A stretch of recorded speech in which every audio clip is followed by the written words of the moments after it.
Hello everyone, my name is DJ Nutty, but for the purpose of this video, you could call me Yele. Contrary to the perceptions that people might have developed about me from video 2, 3, and 4, I'm not just about philosophy and politics and intrigue and adventure and about life. There's also a part of me that I've kept hidden. Let me tell you about the first time I fell in love, the first time I was truly in love. I was in my final year of secondary school. She was in SS2. She transferred from Lagos. Before I go on, I went to a very cream secondary school. The creme de la creme of the north were there, so it was very cream, very posh. So she transferred from Lagos. At the time, I had two girlfriends, but they were just it wasn't really serious like that. There was no passion involved, but she was the difference. In secondary school, I was going through a lot. I always had bags under my eyes because I was dealing with a lot. I didn't know how to deal with people. Couple the fact that my mom passed away, but my family was okay, they were there, but I wasn't communicating with them per se. I had a lot of secrets, things that I didn't want to share, things that I didn't want to go into. So before I go on, you're going to permit me. I don't intend to share names because a lot of people that are actually going to be sharing about in my video, most of them are actually well placed now in society. So it's not my aim to bring tarnish to anybody's name or anything like that. But for the purpose of this story, let me get back to it. When I met her, I was with, I had two girlfriends, one in my class, one in the lower class. The one in the lower class, they were classmates. We started out by letters. We didn't talk much because we didn't really have time. I was the brother, she was the day student. So she would send me letters to her younger brother. Well, the funny thing was that I loved her entire family. Just from loving her, I just fell in love with all of them. She provided she provided an escape for me, an escape from my childhood issues. And even right now, I'm even blushing thinking about it because I'm happy. For what is what, eventually, if I let you know how the thing ended, maybe you too you will laugh, you'll find it funny, but I'm happy. So how did we meet? I was dating a girl in our class when she came into our school. She was a big girl. She was bigger than me. She didn't really dance in public, but she always liked to dance when we were alone in the class. She would bring out, I don't know how many people still remember those small Discman Palito. Now we have phones. Back then, when I was in secondary school, we didn't have phones like that, so it was Palito, Discman. She would play music for us and then she would dance and I would fall in love with her. More than anything, I loved her eyes. She had big, beautiful eyes. I didn't talk much as a child. I'm not dyslexical. A lot of people start thinking stuff, misreading me and thinking much, much, much. I was never dyslexic. My childhood had happy times and there were all those other times too. So me and her, she knew that I was dating a girl in her class. When she started sending me letters, she talked about herself. She talked about how she saw me, how she fell in love with me, what she liked about me, and I actually fell in love with her too. So how did we break it up with the girl in her class?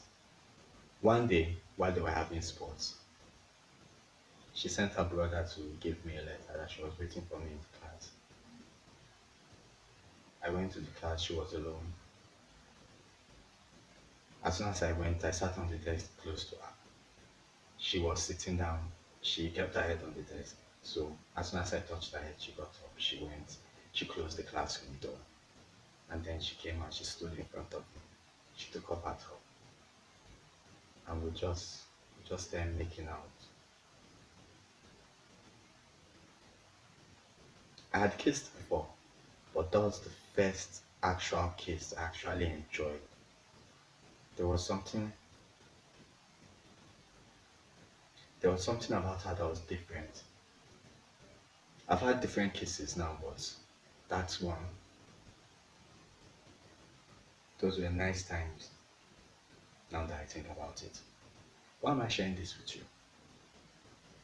Now, a lot of people are just, I know my generation, things were a bit good, but right now I can't say much for those coming under us. Their views on love, their views on sex, it's it's not that disturbing. It's not disturbing to me, but to them, I think they're all missing out. They are missing out on the point of relationships. They're missing out on the point of having a true love that can actually mean something that can change you.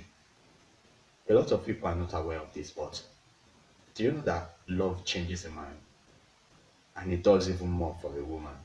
But these days, a lot of people are just they're concerned about the wrong things.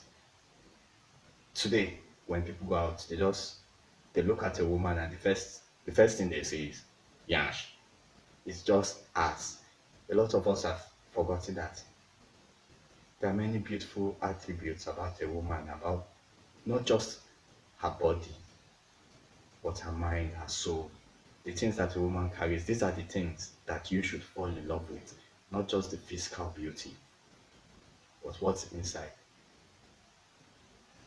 So for me and my first love, I told you I didn't say I wasn't talking much. Not that I was a mute, though. I wasn't a mute. I was actually a prefect when we met. I was the library, study, prep, and punctuality prefect. I was in charge of a lot of things in school. So I was more or less a big boy. I was popular in school, very popular. People liked me, but nobody understood me. She understood. She was the change. She was the glow in my final year. Back then, she would send me letters, would arrange hookups, dates to her house. When I went to her house, there were three. She's actually a pastor's daughter. That's why I don't even want to mention her name right now. But I know, well, I've given it out already. Me, uh, anyway, for those that know, if you know, you know. Yeah, if you know, you know. Let it be. So we would go to her house, would lock ourselves in her room. She would dance for me. And the brother was nice. I loved that brother because the brother was our point man. Oh. The brother would watch out for us when we were doing all our miscellaneous. He watched out till the very last day we were together. And I loved that boy for it. It's just that it's as if the boy picked up on some of our bad traits too because a year after I left school, I heard that the guy was involved with a chick much. We'll go into that later. So back to my love story. So after she succeeded in, okay, we were in the classroom, we were making out. Would you believe that we were making out and our other classmates, our other friends, they were at the opposite class, they were watching us. They were watching every single thing. It was like me and her were acting film for them. So after me and her finished making out in the class that day, we came out. I didn't even need to break up with the other one. She already knew. So because her and her friends, she was among the group of people that were actually watching me in the classroom, making out with that girl. It's not as if we never ended it. We didn't fight, but she was, it's secondary school now, you know how things are. At night prep, she had this other Christian boy that we were going to church with. So, more or less, I just left her in the capable hands of that young boy. So, me and my new love, we continued our love relationship and it was fire.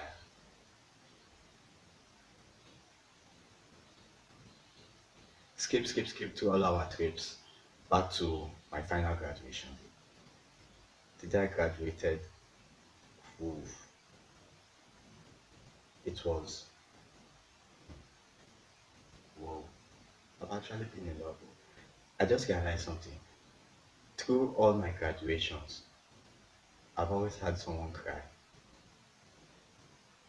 When I was leaving SS3, okay, back to the night where everything casted. After our WIEC level, I told you she was a year, she was in SS2, I was in SS3. So I finished my exams with that the party thing. When SS3 is about to leave, SS3 and SS2 they'll come together, they'll have a party together. So during the party thing, that was the first time she danced with me in public. And we didn't even dance for long. We just two step. After I was social. So I did most of the playing around the people. She just came. As soon as we just did a few moves, we just went out. That was the end of the party for me. Yeah, so women they have power. Oh. They can get you wherever they want. I'm not I'm not a weak man, but love will make you do things. And when you come to think of it, love helps give direction if we are to be sincere and straightforward about things. When there's love, there's meaning. So a life without love is usually, it's not as if it's unhappy, but when you sit down to reflect, you come to realize that a lot of it will not even have been worth it without certain things. So back to the graduation thing. Graduation nights. After we danced, we went outside. She just kept on crying because I was the brother, she was the day student, so she would have to go back home. So she just kept on crying. She was like, how is she going to go through 1 year of school without me? Stuff like that. Thinking about all these things right now, it means like, no. But it's past anyway. From the look of it, I think she's even married, so it's not even right for me to be thinking such thoughts. So, what even happened? The day we finally, our first chook, let me just describe it like that, our first chook. That's the graduation night thing. It's not as if we didn't have the chance to chook before then, but there were a lot of things that were stopping us from the chook. A fellow prefect at the time got someone pregnant, so there was a lot of scare. But it helped though. It was through that prefect's pregnancy thing. That was the first time I got to learn about posting or two and the effectiveness and use of posting or two. A lot of people still don't know the effect of posting or two right about now. And a lot of them don't even know when and when not to use it. So it's always good to be sexually educated, at least to an extent. Because a lot of people back then, yeah, we didn't shy away from condoms, but you know how it is. In the midst of passion, the heat and everything, a lot of people forget to wear condoms. So it's always good to let people know about posting or two. So before she left that night, she told me that the brother was going to leave the gate open, that she come over to her house. So I wasn't even, as soon as I saw her at the party, my mind was not even at the party or their level. By then, I think, you know how to take it. I was drinking in my secondary school. So I'd already drank what I wanted to drink there. Then a little kush, had my little kush. I was kushing in secondary school. Could you imagine? God is good. Sha. So by the time I went to her crib, she was sleeping. I already had a route. I wasn't new to the house. I've been going to the house, you know as it is now. Go there after school, stuff like that. We always hang out. But that night, when I got there, she was crying on the bed.